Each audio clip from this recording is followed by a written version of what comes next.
के बड़े प्रसन्न हो गए। बोले महाराज बस एक अंतिम प्रश्न और। क्या?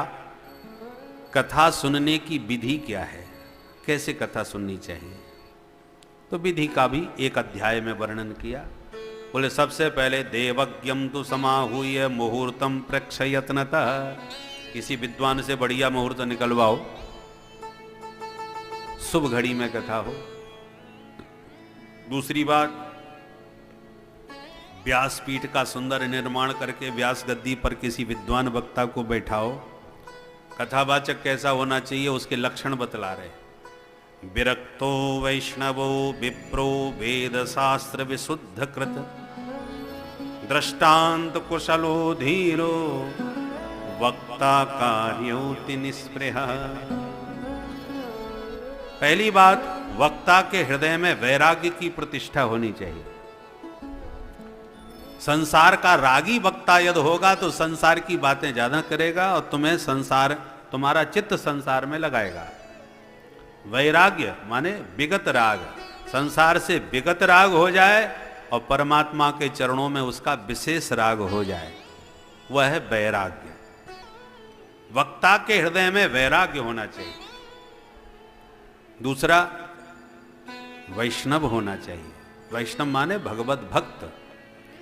जो भगवान का भक्त होगा वही भगवान के गुण गाएगा, जो संसार का भक्त होगा वो संसार की महिमा गाएगा।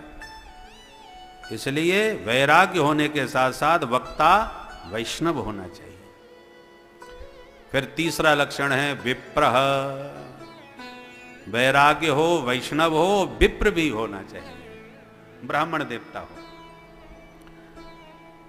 ब्राह्मण शब्द वर्णवाचक है, ब्राह्मण क्षत्रिय वैश्य शूद्र 4 वर्ण हैं, परंतु यहां विप्र शब्द का प्रयोग हुआ है। ब्राह्मण का जब उपनयन हो जाता है, जनेऊ संस्कार, तब उसका नाम पड़ता है द्विज।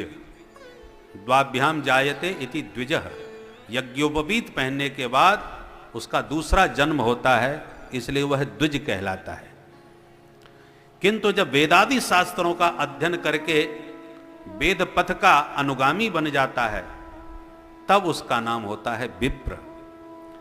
विप्र का मतलब विशेषण प्रपूरयति सकल मनोरथान स विप्रः, जो संध्या वंदन करके गायत्री की उपासना करता है, वैदिक पथ का अनुगमन करता है, उस ब्राह्मण का आशीर्वाद तत्काल फलीभूत होता है। इसलिए ये जो तपस्वी गायत्री का उपासक ब्राह्मण हो, उसी को व्यास गद्दी पर बैठाना चाहिए।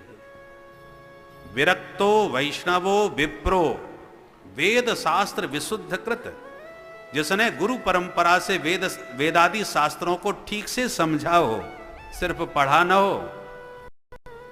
पढ़ने वाले तो बहुत हैं आजकल, किताबें गीता प्रेस ने खूब छाप रखी हैं, कोई भी पढ़ सका है।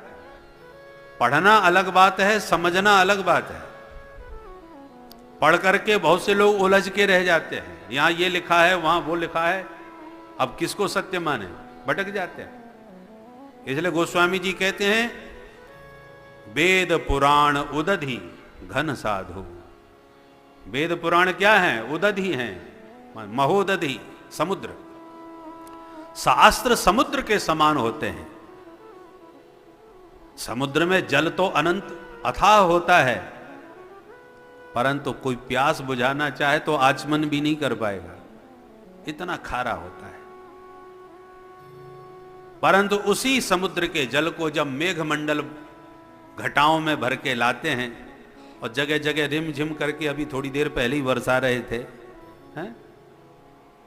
तो वह जब बरसात मेघों के द्वारा उसी जल की जाती है, तो वही जल बड़ा सुमधुर हो जाता है, पेय हो जाता है। समुद्र का खारा पानी नहीं पी सकते, पर मेघों के द्वारा वही जल जब बरसाएगा। वृंदावन में है हिताश्रम के महंती जी महाराज, साल भर का स्टोर कर लेते हैं बरसात के जल का। उन्होंने भीतर अपने आश्रम में बड़ा भारी टैंक बना रखा है, बरसात के पानी का संग्रह करके रखते हैं और फिर वर्ष भर उसी को पीते हैं। बहुत शुद्ध होता है। तो परम प्रिय वही जल बन जाता है, जो खारा था वो प्यारा बन गया मेघों के माध्यम से। उसी प्रकार ये शास्त्र भी समुद्र हैं। आप सीधे सीधे इन शास्त्रों को पढ़ोगे तो उलझ के रह जाओगे, समझ नहीं पाओगे, अर्थ का अनर्थ लगाने लग जाओगे। परंतु जो संत और विद्वान होते हैं वो मेघों के समान होते हैं, शास्त्रों को पढ़ते हैं, समझते हैं, चिंतन करते हैं, मंथन करते हैं, फिर प्रवचनों के द्वारा उनकी बरसात करते हैं। तो शास्त्र के सूत्रों को जब प्रवचनों के माध्यम से आप सुनेंगे तो तुरंत आपके हृदय में वो बातें उतर जाएंगी। पढ़ने में आप उलझ सकते हो, सुनने में नहीं उलझोगे। सुनने में तो बहुत बात हृदय में पूरी तरह उतर जाती है, समझ में आती है। इसलिए वेद पुराण उदधि घन साधु, वेद शास्त्र विशुद्ध कृत, और साथ ही साथ वक्ता को दृष्टांत कुशल, समझाने में निपुण होना चाहिए। नहीं तो बहुत से लोग बड़े विद्वान होते हैं और जब बोलने को कहा जाए तो ठीक से समझा नहीं पाते। आता सब कुछ है पर समझाना नहीं आता तो बेकार है। शास्त्र की जटिल ग्रंथियों को व्यवहारिक दृष्टांत के द्वारा सरलता पूर्वक जो समझा दे, हृदय में उतार दे, ऐसा दृष्टांत कुशल वक्ता होना चाहिए। वक्ता कार्योति निष्प्रिय, वक्ता निष्प्रिय होना चाहिए। किसी को रिझाने के लिए ही, भले ही शास्त्र की बात है परंतु कोई इस बात को सुन के बुरा ना मान जाए इसलिए छुपा लिया, तो किसी को रिझाने के लिए कथा ना कहे। शास्त्र की बात है उसको मधुरता के साथ, कुशलता के साथ श्रोता के हृदय में उतारने वाला वक्ता होना चाहिए। वक्तुरे भी तज्जाड्यम श्रोता यत्र न बुध्यते, यदि श्रोताओं के पल्ले कुछ नहीं पड़ रहा तो इसका मतलब वक्ता की जड़ता है, वक्ता का ही अविवेक है, अकुशलता है, वो समझा नहीं पा रहा। तो इन सब गुणों से युक्त वक्ता को होना चाहिए। 5 ब्राह्मण कम से कम साथ में उसके रहें जो द्वादशाक्षर मंत्र का जप करते रहें ताकि कथा में कोई विघ्न बाधा ना आवे। कथा के विश्राम में 12 ब्राह्मणों का भोजन जरूर कराना चाहिए खीर मालपुआ के साथ। यदि सकाम अनुष्ठान है तो फिर हवन कराना चाहिए, और निष्काम यदि कथा भगवत प्रीत्यर्थ किए जा रही है तो केवल गीता का पाठ करा देना चाहिए। फिर यथेष्ट जितनी सामर्थ्य हो उतना भंडारा, सभी प्राणियों को खूब खिलाए पिलाए, जितना अधिक से अधिक भंडारा करे। कथा के विश्राम में श्रोता समुदाय को भगवान नाम संकीर्तन अवश्य करना चाहिए।